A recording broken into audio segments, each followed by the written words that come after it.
Welcome to the Encore Audio Archives YouTube channel. I'm Taper Dave, and this is my channel. I've uploaded hundreds of talks here that I've recorded at meetings in West LA, and I've also recorded conventions starting in 2013. I've got a bunch of those up. And Walt and Mary Murray, the original owners of Encore Audio Archives, started the company in the 80s, and Walt recorded Joe and Charlie's and a bunch of stuff down in Vista, California. My sobriety date is June 20th of 1994. I hope you find something you like, so please like and subscribe to my channel and comment down below. If you want to hear something that I don't have or that you don't see, I'll see that I get it. Anyways, take care and have a great day if you want to. Please join me in welcoming our speaker for tonight, Wayne.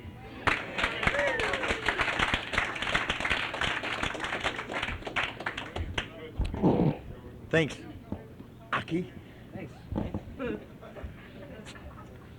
Wayne Butler, alcoholic. I want to thank Chris for inviting me to come share with you people tonight. I absolutely love AA. As a matter of fact, I went up to that meeting up in Brentwood to fellowship before I came down here, because I knew that's way out of my league, and this is right where I fit in, so I'm grounded now. I'm not wired right. I want to get that clear. Before I tell you, I've been sober since November 8th, 1977. I haven't had any pills, powders, potions, or lotions since then. It's been suspect that I might have needed it a couple times. I don't say that to impress anybody. That's just the facts. I'm 52 years old. I'm about a half a bubble out of plum on a good day. I try to live as good a life as I can. My life has changed. If you're new, hang in there. That has sort of an ominous undertone, doesn't it? Hang in here with us, because we can't even begin to tell you what it's going to be like for you, nor should we. I can only share what it's like and has been like with me. That may necessarily not be your path, but I think that the thing we do have in common is that we find a way to go here that is rewarding in our own right. I'm not, you have a lot of people in AA that are super overachievers. I'm going to tell you what.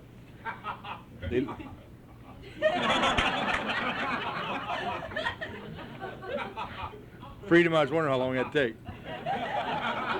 Freedom's had a crush on me for 10 years. He told me if I'd date him, he'd get his teeth fixed, and I lied and said I would, but it worked. I'm still not trisexual.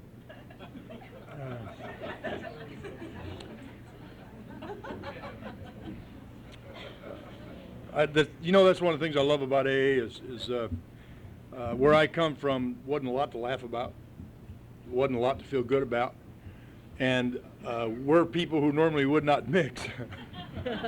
Well, we had to be told that, didn't we? Just look to your neighbors. And I can look around the room right now and say I wouldn't have mixed with most people in this room. I was very shy. I'm not a tough guy. My story sounds tough, and that's been a pain in the butt at times, because people then think I'm tough, but I'm not tough. I want to put that out there because I know some of you guys are, and I don't want you to test me. I'm sensitive. You hear me? Tell you how sensitive I am. When the wind blows, it hurts my feelings. I was preparing for Jerry Springer when I was a kid. I think about, I'm kind of in a mixed bag of emotions, and if you're new, I got good news and bad news. The good news is this really works. Bad news is it takes a long time. I've got this emotional makeup like a Rubik's Cube. I can just never get the colors right. But you pour Budweiser over me and everything is good. Take away the Budweiser and it all goes to hell in the handbasket. And I didn't know that till I found you guys. I'm like that, you've heard this before, I'm sure. I'm like that Maytag washing machine was born without a normal cycle. and I've been stuck on agitate and spin most of my life. You put Budweiser in me, and for some inexplicable reason, it gives me this spiritual experience. It takes a frightened, insecure, unmanageable little boy in a man's body. And alcohol has the power, it has to be a spiritual experience, because it has the power to literally, even though it's an illusion, Silkworth says in the big book, it literally makes me feel normal. In that I mean, when I drink, I'm able to be part of what's happening around me, effortlessly. My inhibitions are stupidly taken away because I get tough, and I stand up and talk to tough people, and that's why I don't have any teeth. I stood up a lot when I should have shut up. And you put Budweiser in me, and it all gets better. I don't know any other way to explain alcoholism to you than I seem to have been born this way. I don't think my mom and dad made me alcoholic. My dad's alcoholic. My mom was suffering from untreated Al-Anonism. I grew up in an alcoholic home. I don't want to go into detail because then I'll become a victim, and you know how that goes, and victims don't stay sober, so I'm going to take responsibility for my maturity.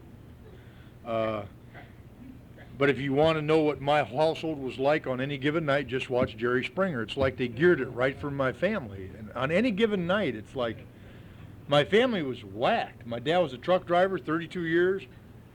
My mom was a professional wrestler, if you can imagine that.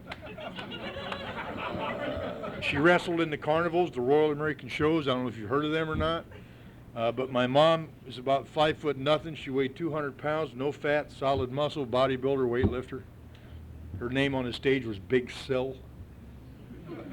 And she loved to beat up men. She had flying eagles tattooed on each forearm. She had other tattoos, but that's none of your business. And from shoulder to shoulder, my mama had a flying eagle tattooed full double-breasted across her back. And she was not an alcoholic, just she was the tough guy in the family.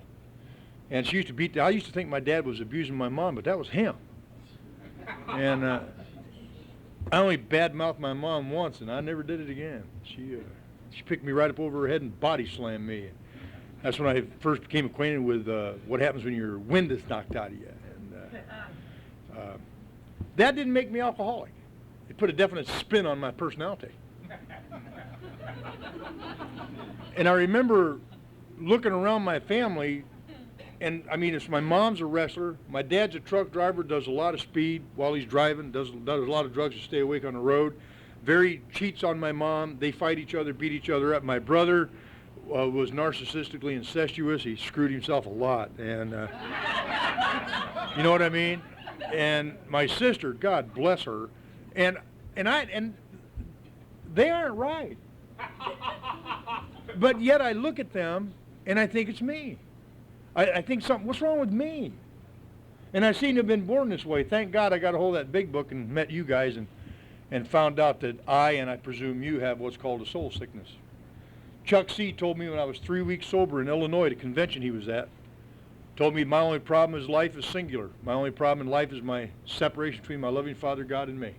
He said that's the only problem I'll ever have in my entire lifetime. He said everything else is a tentacle of that. And I thought, this guy's out of his mind. I'm 3 weeks sober. You know what I've come to believe in 24 years and 11 months? My only problem in life is that distance between me and my higher power. That's my only problem in life. Everything is a tentacle of that experience. And it must be true because I've suffered from depression my entire life. I've been psychiatrically institutionalized 17 times. I liked it there. I was a self-sign-in 15 times. I'd be lonely on the street, and it would occur to me I could sign myself in and they'd take me, and I'll tell you why. Given the way I acted and the way I drank on the street, I couldn't get a date to save my life. You put me in a psych ward and I had a 50-50 shot.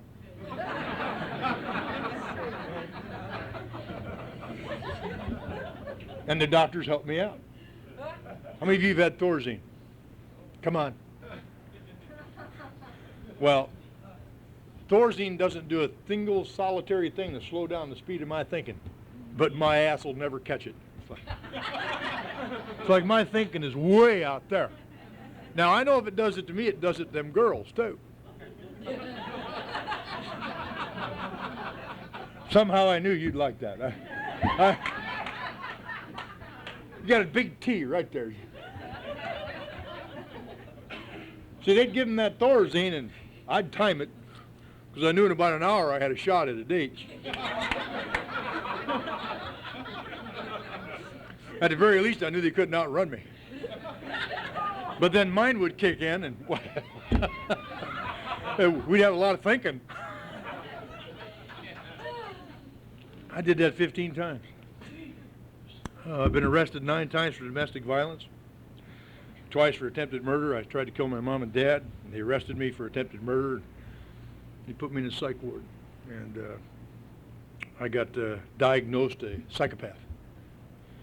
They said that I had no conscience, no remorse, no guilt, no shame, and I didn't at the time. I was a broken spirit. Now, you may be saying, well, that never happened to me, then make me your yet man, because it's just a matter of time. This is progressive. There's a lot of yets I haven't had.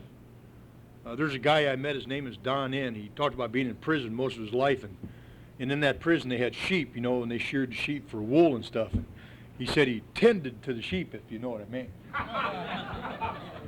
And I said, oh my God, I never done that. Don said, yet.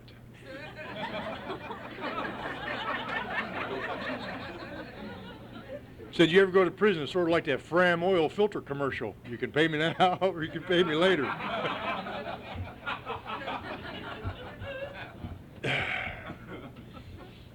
Alcoholics Anonymous. I became institutionalized in AA. I went, first 7 years I was sober, I went to 2 meetings a day every day. 3 on Saturday and 4 on Sunday, and I worked a full-time job. So when people tell me they can't work and go to meetings, I'm confused by that. Because I worked 8 hours a day, went to 2 meetings a day, and 3 on Saturday and 4 on Sunday, cooked breakfast for my home group every Sunday morning. So they gave me a lot to do because they figured that would keep me sober, and it did. But I'm one who also knows that activity is good, but activity in and of itself does not take us to God. And I had a sponsor.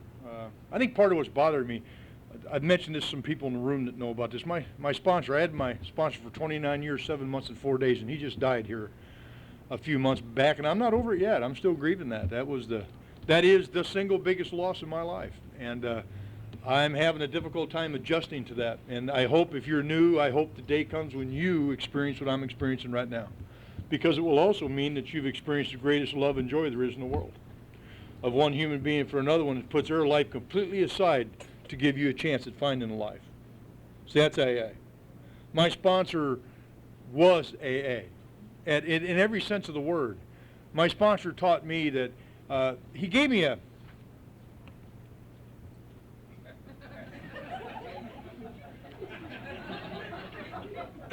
when I was arrested for domestic violence, it wasn't you.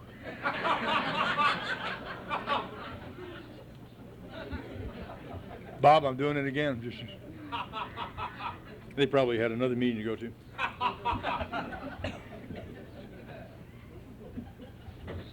Now I forgot where I was. And I don't even have a canned pitch. What's that tell you? Thank you. Yeah. Oh, thank you, Freedom. My sponsor died.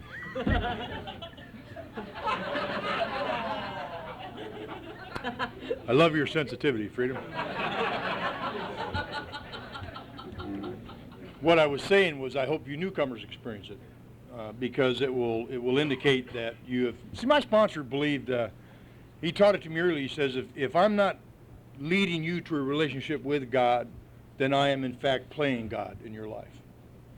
And I've never forgot that, because running someone's life appeals to me. I love having control, because I'm the type of person who is dependent upon other people being dependent upon me. Do you hear me? I need to feel needed so bad that that's an automatic for me. And it happens to many of us in AA. And thank goodness I went through that so I didn't have to go through it anymore. I had faulty emotional dependencies on people I sponsored. I had faulty emotional dependencies upon people around me. Wilson talks about faulty emotional dependencies. And the reason it's such a hot topic with me tonight is because now that I've lost my sponsor in the real world, in the earth world, I've come to aware that that was probably the first relationship in my life that wasn't a faulty relationship. because he wouldn't allow it. I hated his guts. I tried to shoot him in a meeting of Alcoholics Anonymous. Most of you know that story that have heard me talk before, and I think about that, and I think that what was it about him that after I point a gun at him and fire a round off, and I miss him 6 inches high, today they'd have had me put in jail. Today they would. Somebody in AA would have me put in jail because they'd rat you out in here. That's a scary thought, folks. This is the last house on the block. If you rat me out here, I got nowhere to go. I'll die before I come to a meeting of Alcoholics Anonymous. This is the one place where you and I get to come and sit. No matter what we say, it stays here. Even if you have moral problems in your mind, it still stays here because you could sentence that person to death if you rat them out and they don't feel they're safe to come here. Even if it, I mean, I've had people say things to me that offend me. You know what mine was? Was when I heard people sold drugs to little kids. I wanted to drop a dime because that bothered me. And I went to my sponsor. And he says, was that any less a sin than, or any more a sin than you trying to shoot me, bucko? You know, sponsors pull them out of just nowhere. See, Alcoholics Anonymous is the biggest group of bankrupt idealists in the world. We all know how the world ought to operate. And the worst of us are those who did it before and got over it, because then we judge everybody. It's like ex-problem smokers. Don't you love them? I'm an ex-problem smoker. I smoke 4 packs of Pall Mall a day. As soon as I quit smoking, guess what? I thought everybody should. Well, this ain't NA, Nicotine Anonymous, so I'll sidestep that problem.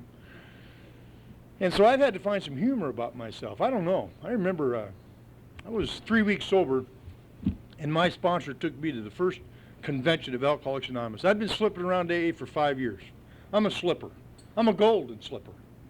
Now, I know some of you, how many of you haven't had a drink since your first meeting of Alcoholics Anonymous? Bully for you. Me, I found it necessary. I met you people, and you made me thirsty. Now, I'm not telling you to go drink. I'm just telling you I did. And thank God I'm here to report to you that I was able to make it back. And I'm not one who lives in fear of a drink. I respect it, but I'm not afraid of it. You know what the tragedy of being in... Now, I know there's a lot of people who did drugs who they could die if they went out and used. But see, with us alcoholics, we know that that's not typically the truth. The tragedy with an alcoholic is that we don't die right away. It isn't merciful enough. I could probably go out there and hammer it for 10 or 20 more years of that god-awful suffering and misery that we come in here with. And I'm going to take some of you with me because I don't like to suffer, and I don't suffer alone. I want company. But I know in the back of my mind, I know today why I drank. It's not a mystery to me. Thank God that my sponsor awakened me to the necessity of learning about my condition here in AA. Because I'm not a victim anymore. I'm not vulnerable to a drink because I don't know. As a matter of fact, I do know. I drank because of the effect produced. And that effect produced in my mind in the 12 and 12 is called an extemporaneous effect. Extemporaneous meaning the ability to act and be natural with no practice on my part at all. Natural, without any effort at all. And I have never felt natural in my life. Have you? Freedom, I know. I knew when Freedom approached me before the meeting that he was going to require some attention tonight. I absolutely love AA. In the book Alcoholics Anonymous, there's a chapter called The Doctor's Opinion, and it's my saving grace. There's 2 words in the big book that are very, very important to me. One is God, because that's where I get my power. And the other word is safely. That's an important word. Silkworth used it to describe me, the abnormal drinker. I drink essentially because I like the effect produced by alcohol. He says abnormal drinkers like me drink essentially because I like the effect produced by alcohol. He said their only plan of recovery is entire abstinence from alcohol. And then he covered the loopholes in any form at all. Damn. In any amount at all. I remember when they came out with O'Doul's. Non-alcoholic beer. I called my sponsor, Barney, because I'm a Bud man. I'm Budweiser through and through. I salute when I see, I weep when I see the Clydesdales in the parade. When I drive by a Budweiser billboard, I slow down and have a moment of silence. Because I have lost a dear friend. Well, Anheuser-Busch makes old duels. I'm telling you, the minute it hit the street, I called Barney long distance. I said, Barney, do you see what Anheuser-Busch... No, he drank Kessler's. He didn't even know who Anheuser-Busch is. It wasn't for my story. Said, you see what Anheuser-Busch came out with? He says, what's that, dummy? I said, they came... That's what he called me. I said, they came out with old Duels non-alcoholic beer. I think I'd like to have some of that. And he said, dummy? I said, what? He said, that was made for non-alcoholics.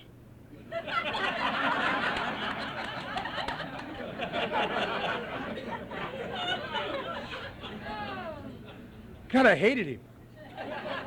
And then, like the AA member he is, he didn't just leave it at that. He went on to remind me about the doctor's opinion. He says, remember, you and I, we can't drink safely. Can we drink? Absolutely we can drink. If you tell me not to drink, I'm going to show you I can drink. If you say don't drink no matter what, I will drink no matter what, or I will not drink to the point I'll put a gun in my mouth and blow my brains out. That's what an alcoholic will do. I don't know about any other kind of animal, but by the way, when I say animal, I mean with loving respect. The book says an alcoholic in his cups is an unlovely creature. So, it also said we're stupid and stubborn, but I ain't going there. My sponsor used to say, dummy, you are SOS. And I was stupid enough to ask him, what's SOS? He said, stuck on stupid. He was abusive.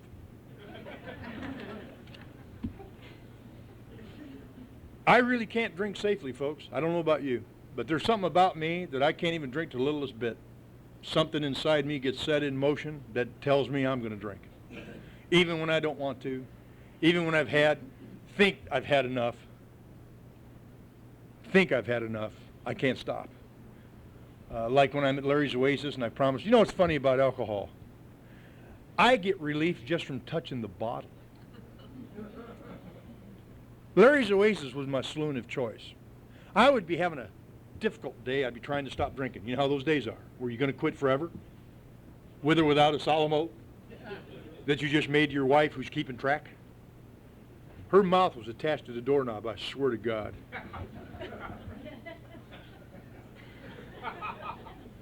I would head for Larry's Oasis. Frenzied. I don't even have a drink in me. And I touch the doorknob. And the relief comes almost instantaneously. It's like I know it's coming, but it's unconscious. It's a spiritual thing. It's unconscious. And if I don't find an alternative solution for that, I'm going to drink again. And thank goodness we do have a solution for that here in Alcoholics Anonymous. We have a spiritual program here for people like me and you who suffer the way we do. And I didn't know that. I thought I was doomed to be locked up in psych wards the rest of my life. I'd become accustomed to it. I made peace with it. I was okay on Skid Row. I was okay living in that dumpster I lived in too. How many dumpster divers we got in here? Come on, fess up. Thank you. I knew you were raising your hand. I knew you. I love seeing that guy. Yeah. I know I don't look like a dumpster diver, but if you just saw me back then, no teeth, full beard and mustache with stuff matted in it from the dumpster. I weighed 146 pounds. I had long hair down in my butt, and it was filled with stuff from the dumpster. And I remember the night, I was living in that sucker. Larry had run a light bulb on an extension cord out inside the dumpster because I was afraid of the dark. And I remember I was home in my dumpster one night, and I heard a knock on the door. I was home. I wonder who's that? People don't come calling when you live in a dumpster. I knew it wasn't a dumpster pickup man. Because you got to know when they're coming. You got to know the schedule. And the curiosity got the best of me, so I opened up the door to my dumpster, and guess who was looking down there at me? My daddy. And he was sober. I had no idea he was sober and paying a 12-step call on me. But I knew he had a look in his eye. It wasn't no look I ever saw in his eye before. And he looked down there at me, and now all of a sudden, the shame and the remorse and the self-loathing that you and I, that the four horsemen, terror, bewilderment, frustration, and despair, hit me as soon as I realized my dad's eyes were clear. And it's not something you can put into words. instinctually took place. And then I wanted to hide. And then my dad looks down at me and says, Wayne, do you want to come home? And all of a sudden I shook it off. You know how we are. I looked at my dad and I said, no thanks, Dad. I'm doing fine. And he closed the lid and left. He'd already been talked to. You know how they are. The Al-Anons get a hold of you. You're staying right where you are. Detached, you know. And I'm glad he left me there. I'm not a milk dud. I'm so glad them old timers let me enjoy the desperation of my way of life. Because every time somebody interfered with my desperation, all willingness was gone. The minute you took away my desperation, I wasn't as willing anymore. And I've kind of kept that as a little hat trick in my pocket, because I know when newcomers come to me and want help, I know they're desperate right then, but I also know the desperation is going to start to go away and they're going to start balking. I know that. So I try to help them a little bit with their desperation, if you know what I mean. I found out if you take them through the steps generate their own desperation, folks. Did you know that? You see, if I take a complete, thorough step 1 and concede to my innermost self I'm an alcoholic, that generates its own desperation. Step 2 and 3 gives me a little bit of relief. Step 4 creates more desperation. Step 5, 6, and 7 gives me a little relief. Step 8, lots of desperation. And before I get sidetracked, I want to just say something to you. I love AA. Sometimes I don't like the service level I have in AA because I just don't appreciate it sometimes. And I don't want to whine. That's just the way it is. I travel an awful lot in AA, and I'm grateful for that. Sometimes I wish I could stay home. But the truth of the matter is I've got 2 amends on my 9-step list that I had 3 categories. Immediately, can make them right away. We're going to delay it just a little while, and then probably never get to. And there's 2 amends on my list from 1968 in Bangkok, Thailand, that I probably would never get to make amends to. I was doing a workshop last month in Akron, Ohio, with a friend of mine on the steps. And I made the comment that I really wish I could make these amends. Like I was serious, you know, like I really meant it. No, I didn't mean it. It just sounded good for the workshop. I get home Sunday night. There's a message on my machine. Some guy named Steve says he's in Bangkok, Thailand. Wants me to come speak at a convention there. I called him right up. I could tell by the country code that it was real. I thought, you've got to be kidding. I called him back and I said, you're really in Bangkok, Thailand? He says, duh.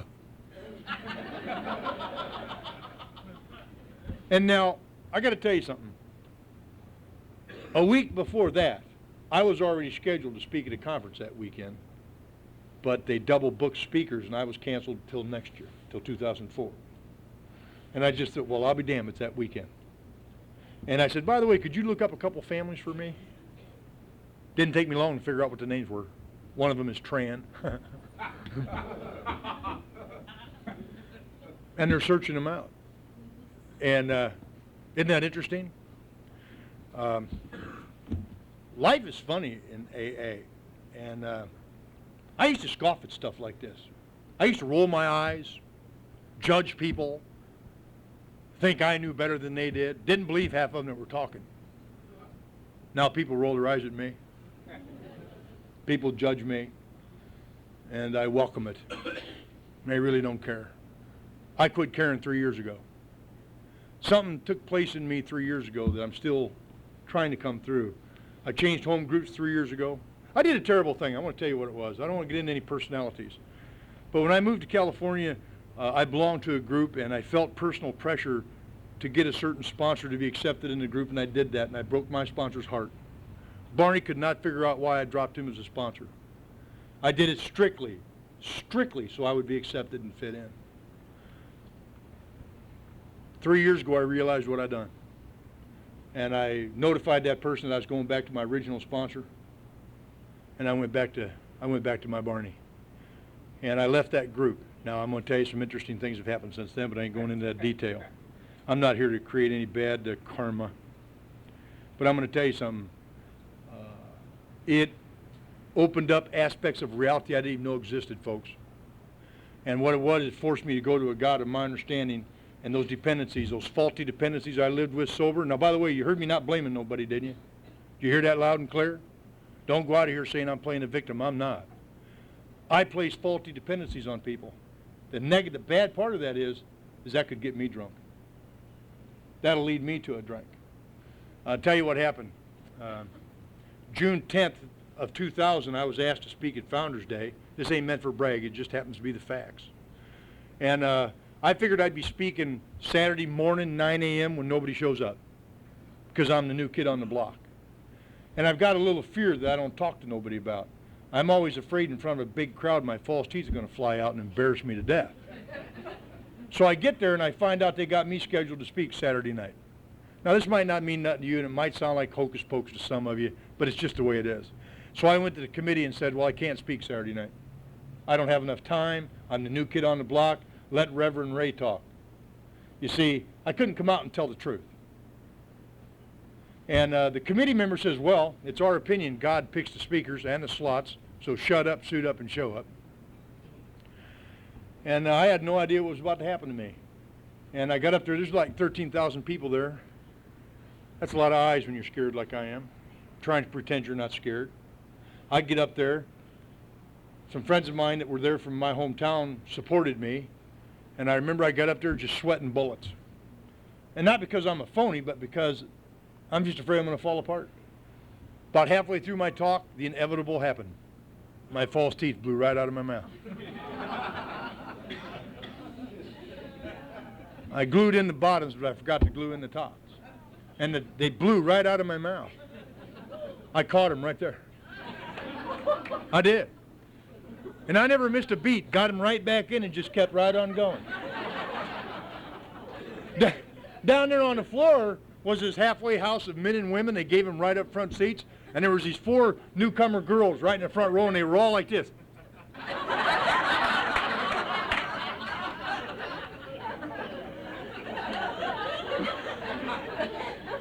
They never heard another thing I said. They never took their eyes off my mouth the entire time. But what I realized during that talk was that it's interesting how God takes us when we're most vulnerable to His will, if you will, and gets our attention if we're listening. And I came away from that podium knowing that my life had to take a turn. I knew it did. The party was over. I was awakened to the fact that, I spent my high school years in a retarded class. Can you believe that? I mean, that's called identification.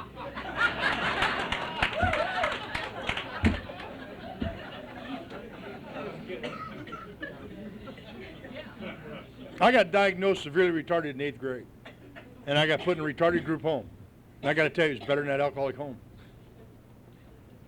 And I got put in that retarded group home and got put in a retarded class at high school. And by God, I improved. I did. I relaxed. I got better. Hell, I was their leader.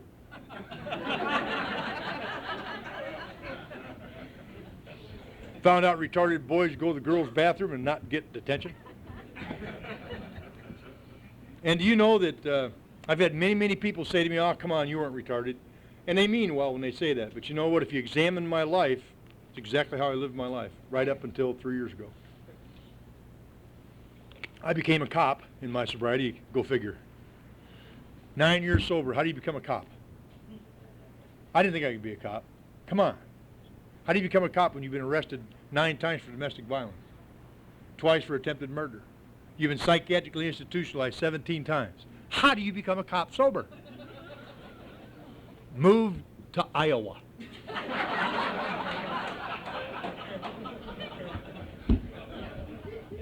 That'll make you secure next time you go through Iowa.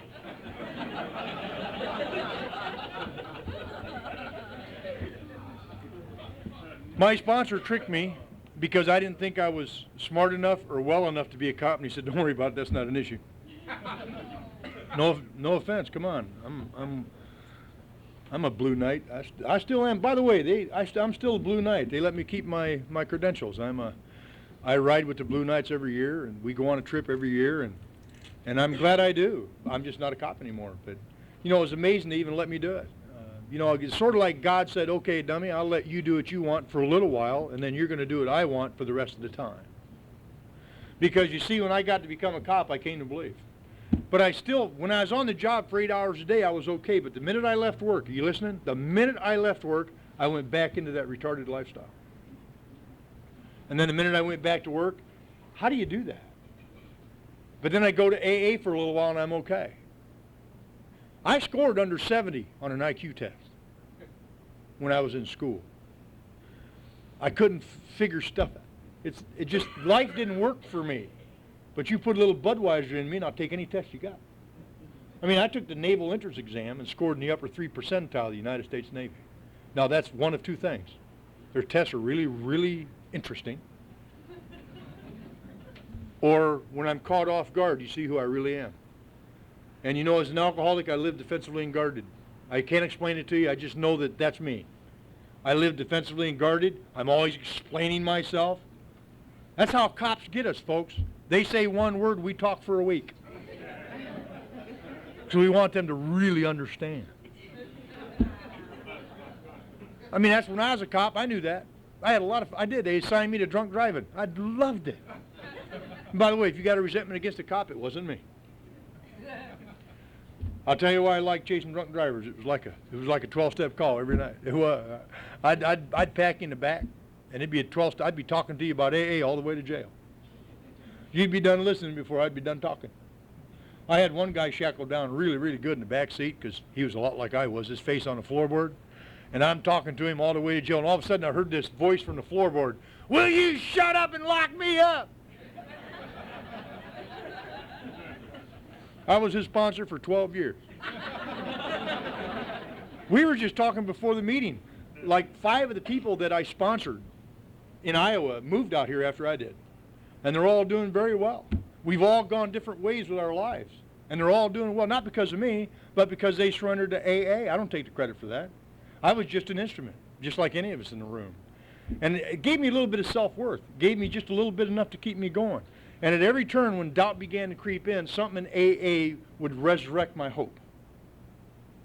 And about 3 years ago, I sponsored about 35 people, 36 people, easily. It's no pressure on me because they do all the work. It wasn't, I know my position.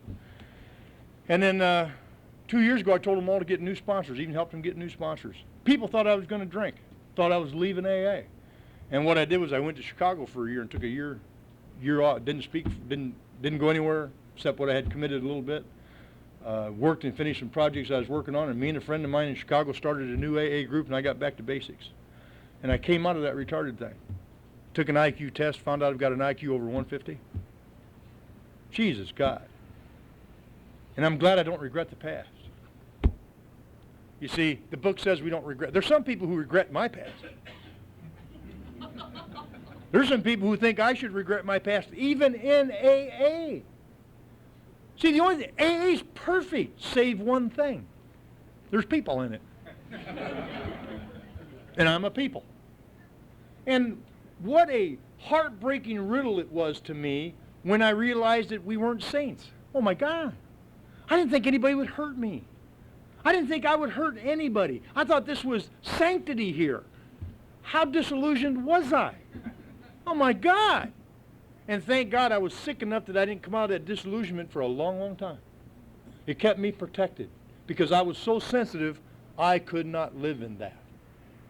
Not without a Budweiser anyway. Now you give me Budweiser, I can handle anything. I absolutely love AA. What time do I stop? It's 10 to 9. What time do I stop? 5 minutes? Okay. What I'm doing now, I came back from Chicago about, my sponsor died in April 27th. And I was going into Nashville State Penitentiary, maximum security. I was going in there with a friend of mine named Tom I from North Carolina.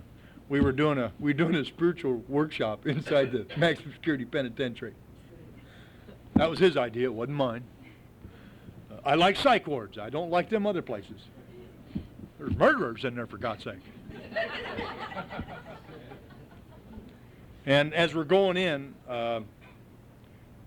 my cell phone went off, and my best friend called me to tell me my sponsor just died. And boy, I got to tell you, it's just like somebody sucker punched me.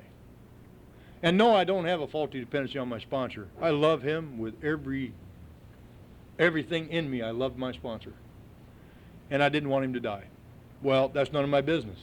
Remember, my sponsor taught me about my business. Have you been taught about your business yet? I was having trouble minding my own business. I was cutting grass for, you ever cut grass for, I was cutting 3 acres of grass with a push gas mower for my sponsor. Now, he lived in a trailer. He ain't got 3 acres of grass, but I'm cutting it. Come to find out, it's these 3 widows whose husbands died, and Barney's been cutting their grass ever since their husbands died. That was his service work. When I came along, he saw a vulnerable. Oh, you'll go to any lengths? Yeah. Cut grass. Every weekend I was cutting grass. I mean, I'd just get all that 3 acres of grass cut and it'd grow right back. People around AA was saying he's using you, he's abusing you, sponsors can't do that. I'm glad I told him to shut up. Because Barney wasn't taking advantage of me. He was giving me something to do to keep my mind occupied. And by God, that's what we did. And I was about ready to turn 1, and he called me out to the trailer. And I know whenever I get called out to the trailer, I'm in trouble. So I screwed up my courage to go see him, and I went out there, and he said, "Dummy, go out to the shed and get one of those hula hoops off the wall and bring it out here. I want to talk to you." He had these 3 real gnarly hula hoops from when they were first made, and I grabbed one, cleanest one I could see, brought it out there, and he said, "Now throw it on the ground." No problem. Now step in it. Now I think he's gone off the deep end. Now I know he's trying to make a fool out of me. So I step in it, and I look all around. As I'm looking around, I'm looking in the trailer park to see who's watching. And then he says, "Now, dummy, turn around and look everywhere you look." I said, "Okay." So I turned around and looked everywhere else. He said, "See all that out there?" I said, "Yes, sir." He says, "Ain't none of your damn business." Now I thought about that. He said, "Now everything inside that hula hoop is your business. Now go hang the hula hoop up."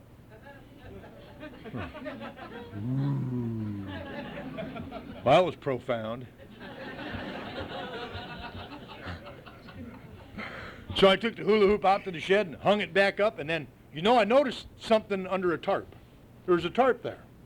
And I wondered what it was. And I had my first mind your own business slip. I lifted up the tarp. You know what was under it? A perfectly good John Deere riding lawnmower. I've been cutting 3 acres of grass with a push gas mower. That really pissed me off. I didn't know if it ran or not. It just pissed me off. I yelled out to Barney. First time I yelled at my sponsor like that. I said, "Barney, what is this?" And he comes into the shed. He said, "What's it look like, dummy?" I said, "It looks like a riding lawnmower." He said, "God damn, there's hope for you." By God, that's what it is, and you saw it.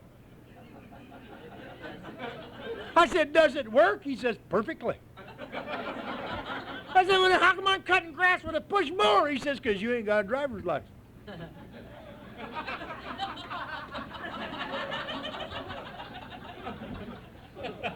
He says, "If you go get yourself a state of Illinois driver's license, I'll let you use my riding lawnmower. Now, go cut grass." And you know what? I don't know what that has to do with the big book, but it has a lot to do with spirituality in and around AA. And I'm on a whole new course now. I'm on a new path, and I don't know. I don't want to just simplify it by saying I seem to have grown up emotionally, but I think that's got a lot to do with it. I think I went through some stages that you newcomer get to go through, sometimes quickly, sometimes slowly, but we do get to go through them, and I certainly hope that you do. I don't ever want to drink again, and I don't ever want to leave AA. And I've been to a meeting of Alcoholics Anonymous every day for 24 years, 11 months, and 2 days. I haven't missed a day. Now, I think that's a bit obsessive. I'm probably institutionalized, but I haven't drank in 24 years, 11 months, and 2 days. I haven't hit a woman in 24 years, 11 months, and 2 days. I haven't fired a weapon at another human being for 24 years, 11 months, and 2 days. And then besides that, I don't seem to be retarded anymore. You're going to have a hard time. You're going to have more of a hard time with that than I am, because I accepted I was retarded. And it's a whole new ballgame. I'm going talking to people outside of AA who are brilliant people. Let me rephrase that. There's brilliant people in here too. But I'm going out there because I don't know how to do this. I'm not talking about therapy. I'm talking about people who can help me understand what these feelings are that I'm having, because we know them in here too, But it's like they're the earth people out there, and I want to go talk to them. It's funny, I'm 52 years old, and I'm connecting with them. And you guys led me to that. Now, I'm not leaving AA. I'm not trying to find a life. I've got a life right here. People who come into AA and say, now I got to get a life out there, they're probably on their way to a drink. That's my experience. I found my life in here. This is the real world, folks. If you're new, I want you to know something. Your mind is going to tell you that that's the real world out there. No, sir, that's an illusion out there. That's an illusion filled with vexation and skullduggery out there. In here, we got a level playing field. In here. This is the real world. This is where the spiritual embodiment of the human condition is. When you and I get together, if you look around the room, I'm sure there's every kind of religion in here, every kind of color, every kind of race, and we all mix, no matter what we think of each other. For this hour, we get along, and probably more. Isn't that true? Ain't a better deal in town, newcomer. Hope you keep coming back. I'm going to. Thanks for letting me share.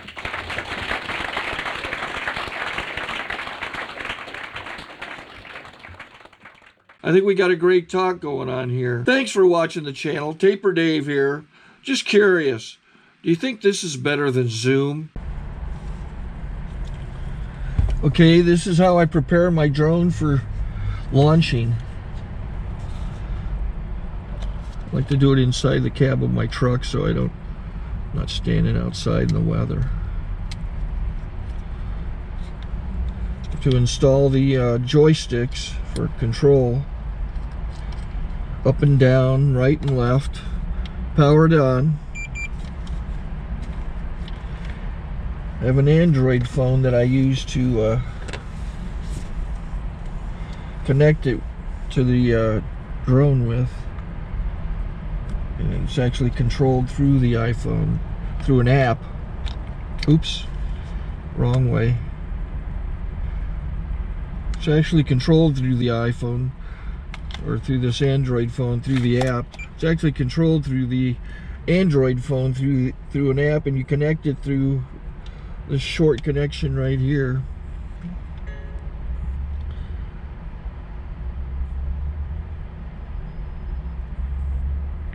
Remote control connected. Remote control's connected.